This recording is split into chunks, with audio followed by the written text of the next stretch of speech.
Everyone, welcome back, Callan Boy Sportscast. Another episode here with also LFA Tyler Stout. Man, how you doing? I'm good, brother, man. Just putting some work in over at Two Brothers. Came up to the noon training. I'm up here. I got my little cousin Brad and pro fighter also on the card. We got Keiston McClain in here today, getting some rounds in with me. Well, that is awesome. Definitely, you have the top training partners with you and build up the character that way right there, man, which is awesome. That's right, brother. So how's so far? Obviously, see, training right now is doing pretty good. So how's it going? Yeah, everything's good, man. I got one of my head striking coaches, Derek Dispinette, over at Two Brothers Muay Thai, and then we got my MMA coach, the legendary Jason Y.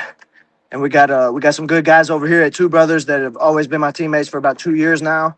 And then Jason Y, I've been working with him for I would say about 6 months. I've been on the team with him as well. We brought him into the training camp, and we got a group of flyweights there. We got me, another pro, a Torian Cook, and then we got a high level amateur, Desmond Lewis. He's actually fighting for his first belt May 30th for Hard Rock. So Okay. we're all training hard, man. We got a good group going. Training camp's never been better. So Well, speaking of Hard Rock, that was definitely used my first main event ever, like post fight ever, which is completely an honor. So, which is awesome. I'm able to speak to you again because here you are going to LFA from obviously Hard Rock's a good, amazing promotion, but coming like LFA is an honor, which is nice to speak to you for it. How does it feel to go into LFA? honestly, it feels great, man. It feels like the step that I've been waiting for. You know, my as soon as I went pro, I was signed a deal with Fury FC, and Mm-hmm. it went okay. And then I kind of fell back off of that because I had the wrong guidance at first Okay. with who I was with. I'm not gonna say who it was or what was going Yeah. on, but I got out of that situation, and then I took a fight for a combat night and kind of got back in the groove.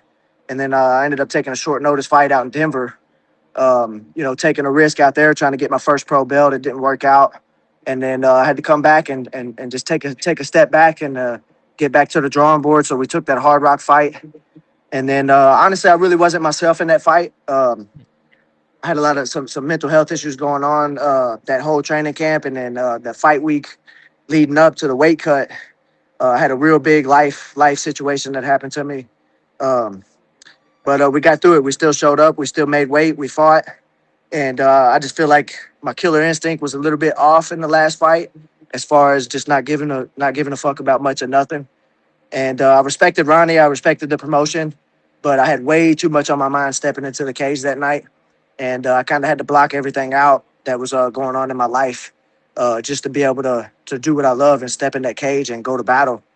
And it ended up going my way that night. We had a tough opponent, and Ronnie Burton, and I learned a lot from that fight. It was my first 15-minute fight, first time going to a decision. And all I've heard with my whole career is if I can't knock you out, I can't beat you. And apparently that's not true anymore. So we're looking forward to LFA. You know, whatever happens, happens. But I plan on going out there and then putting on a devastating show for my hometown. Well, definitely, your head looks very clear. I appreciate for like speaking about that, everything like that regarding that happened. Of course, there's always a mental block of things. Of course, but it seems like you're a fighter. Of course, you are, and you look top shape now. Like your head seems awesome and clear, which is amazing. So, and I appreciate you for speaking to me because it's to the point where I got you middle of training. So here it is. The hard work is obviously put in today. So Yes, sir. Yeah, we got another session later too with Jason Y and them. So this is the first session of the day. We're gonna call it here soon. Go get some lunch and get ready for the next one. man, that's gotta be exhausting, but it seemed like you're handling it pretty well. But Yeah. what I want to get down to the nitty gritty of things, but it's because obviously I spoke to you before. But do you feel like is like what is your? I don't want to give out your fight plan completely and stuff like that. But what do you feel like is definitely your fight plan? I don't know your opponent. I don't know your opponent really, but what does you feel like is the best like I guess fight plans you can have against your opponent right now? He's a young cat, man. He's a good fighter. Looks to lean more of the striker side. Okay. His wrestling's good. I think his jiu-jitsu's good. But he definitely seems more of a striker. Um, I plan on going in there and implementing my will and doing what I know I'm best at, man. It doesn't really matter what he's coming in there to do. All that matters is what I'm going to go in there and do. I'm going to go in there and stand my ground. I'm going to put pressure on the kid. I'm gonna put patient pressure on him, and we'll see what happens, man. But I'm coming for the knockout for sure. Hey, that's always the best goal is a finish, is a Yeah. 100% finish.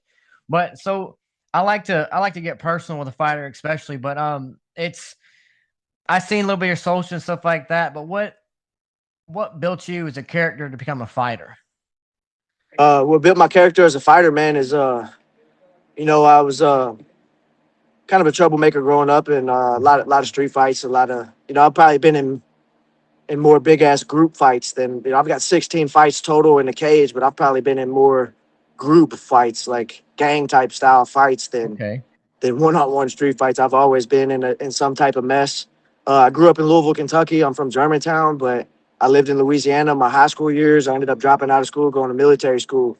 I lived on a base for 6 months, and you can only imagine how that is. The military school I went to was kind of, it was kind of like jail, and you had a lot of bad kids in there. A lot of kids that wanted to get their GED. A lot of kids trying to, the judge, they're in jail, and the judge is giving them an opportunity to complete a program. So it was just a lot of different diverse cultures in there, and a lot of fighting, a lot of learning how to be a man, an adult, and you got sergeants on your ass, and that helped build my character. When I got out of military school, I ended up moving back to Louisville, and the trouble kind of continued because it was just my lifestyle. I've kind of been in the streets my whole life as far as the way I would hustle and get money and things like that. And I've always pretty much been on my own since I was 17.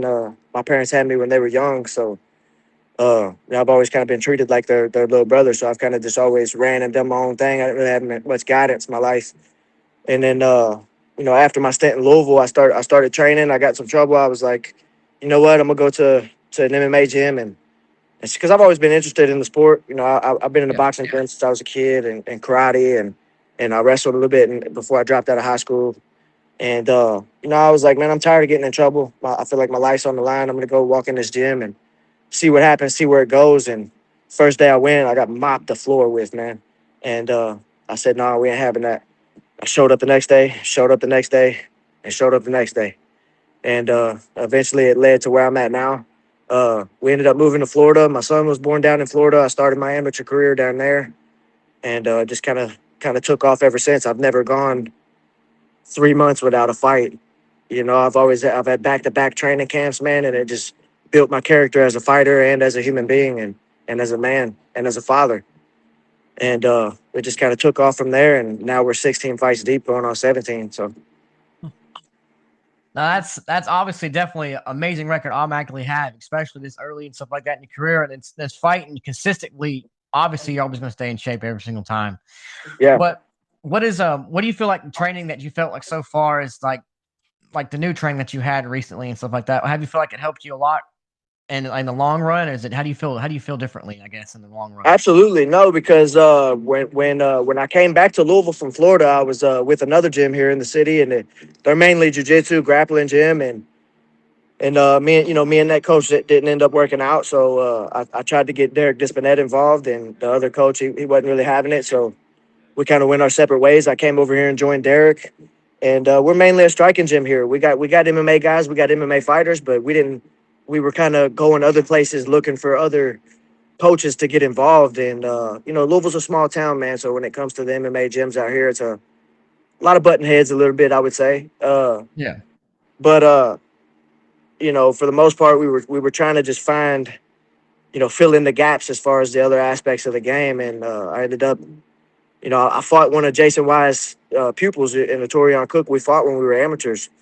And then after me and him fought, we became real good friends. And Jason ended up reaching out to me one time for one of AD's camps and asked me if I would join and help out.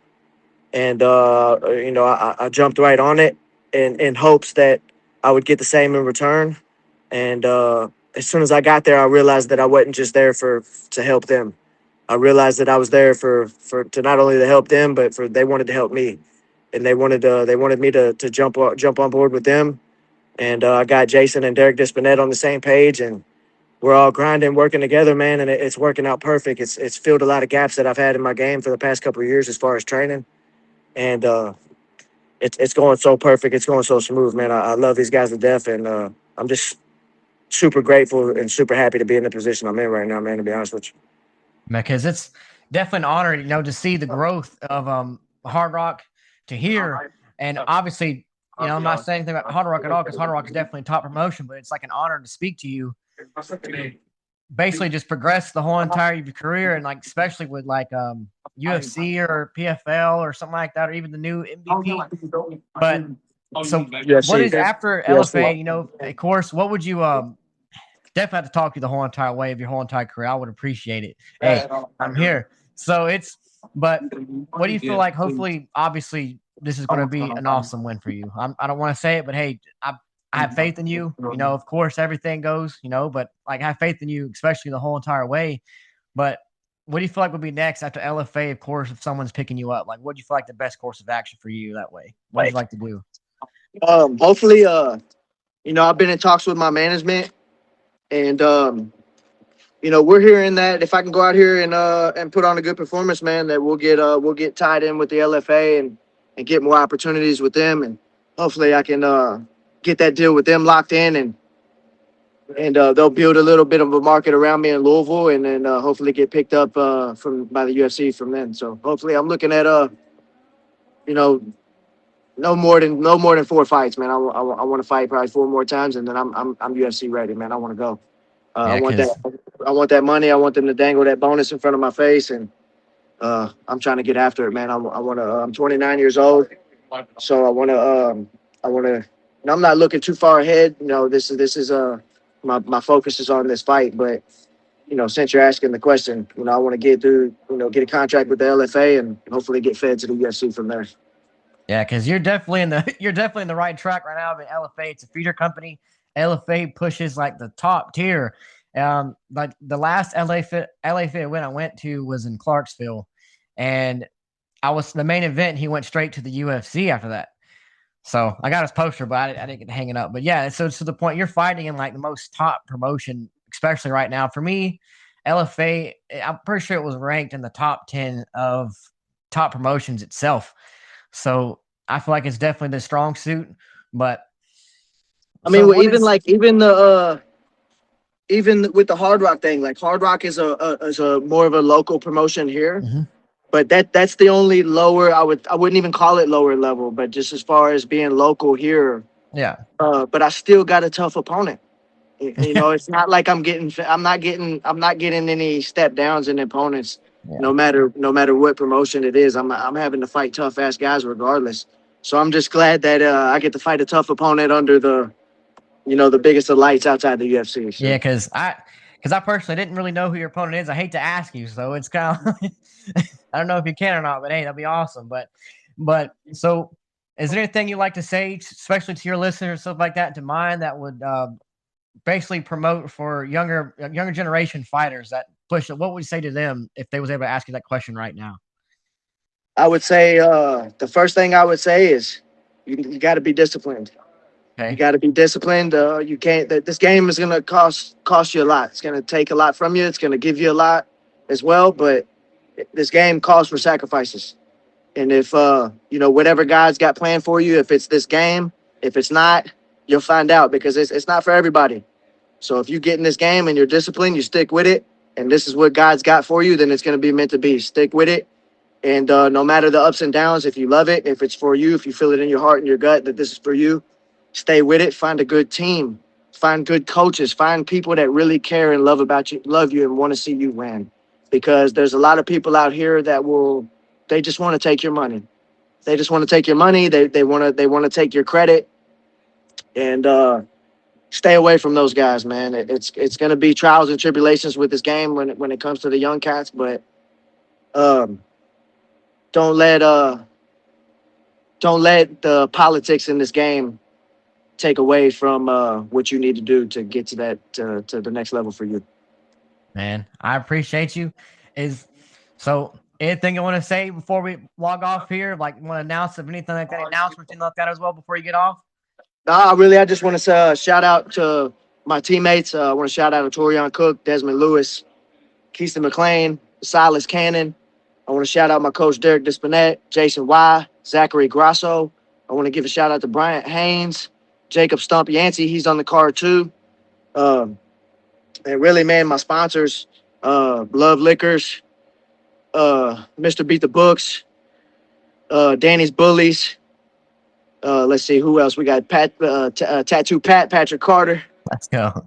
We got who else we got, man? We got a 502 Tree Service. We got a bunch of sponsors, man. We Let's rocking and go. rolling this camp. But I want to say shout out Carolina boys. Shout out to my Absolutely. city, Louisville, the 502, man. We're coming to rock and roll, man. We're gonna build a market here for the fight game. I know we're a little bit behind compared to other states, but we're making our way up, man. And I'm the guy here right now. When it's everybody else's turn to be the guy, I'll support them, and I'll be there just to watch them and watch their ride. But right now it's my turn. I'm the fucking guy. So let's go. And, LFA, and LFA 235, June 19th. Let's go, baby. Tie no smoke. absolutely. Now, shout out to, of course, Eddie and, of course, of Trust Ace for Yeah, setting yeah. this interview up. I appreciate you giving me the time to speaking to me, man. I appreciate it. Thank you so much, man. It was nice talking to you.